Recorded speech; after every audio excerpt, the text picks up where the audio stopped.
सोहन नाम का एक लकड़हारा था। एक दिन वो जंगल से लकड़ियां काटकर अपने घर को वापस लौट रहा था। रास्ते में उसे एक तपस्वी दिखाई पड़ा। कड़ी सर्दियों के दिन थे। तपस्वी ठंड की वजह से काफी थर-थर कांप रहा था। स्वभाव से दयालु और परोपकारी लकड़हारे ने अपनी लकड़ियों में से कुछ सूखी लकड़ियां उसके पास जला दी। तपस्वी को बहुत राहत हुई।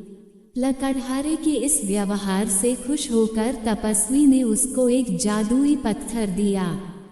उस जादुई पत्थर का रहस्य समझाते हुए तपस्वी ने लकड़हारे से कहा कि जब भी उसे पैसों की जरूरत होगी वह किसी भी पेड़ से इस पत्थर को लगा देगा और एक मंत्र जो वह उसे देने वाले हैं वह पढ़ेगा तो वह पेड़ पैसों का पेड़ बन जाएगा। इस तरह से वह जितने चाहे पैसे अपने लिए बना सकता है और जरूरतमंदों की मदद कर सकता है और अपने अच्छे कार्यों को निरंतर चालू रख सकता है। तपस्वी ने लकड़हारे को एक मंत्र बताया और साथ में ये भी बताया कि यह मंत्र पेड़ को पैसों के पेड़ में रूपांतरित करने के लिए कितना जरूरी है। लकड़हारे ने तपस्वी का आभार प्रकट किया और वह अपने घर आ गया।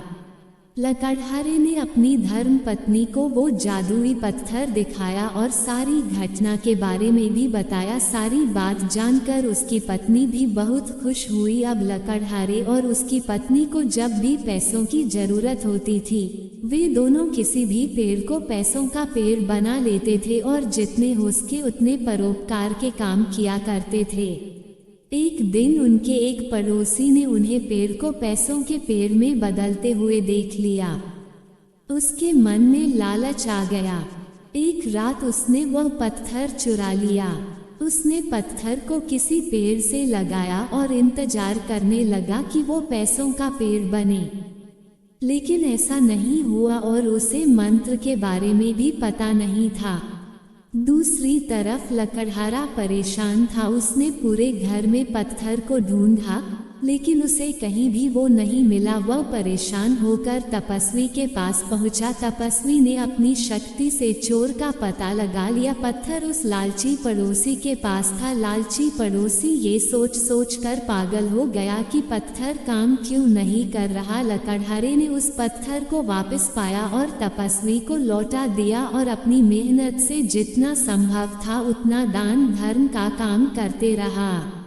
इसलिए कहते हैं कि चोरी करना बहुत बुरी बात है और अधूरा ज्ञान और जानकारी काफी हानिकारक होते हैं।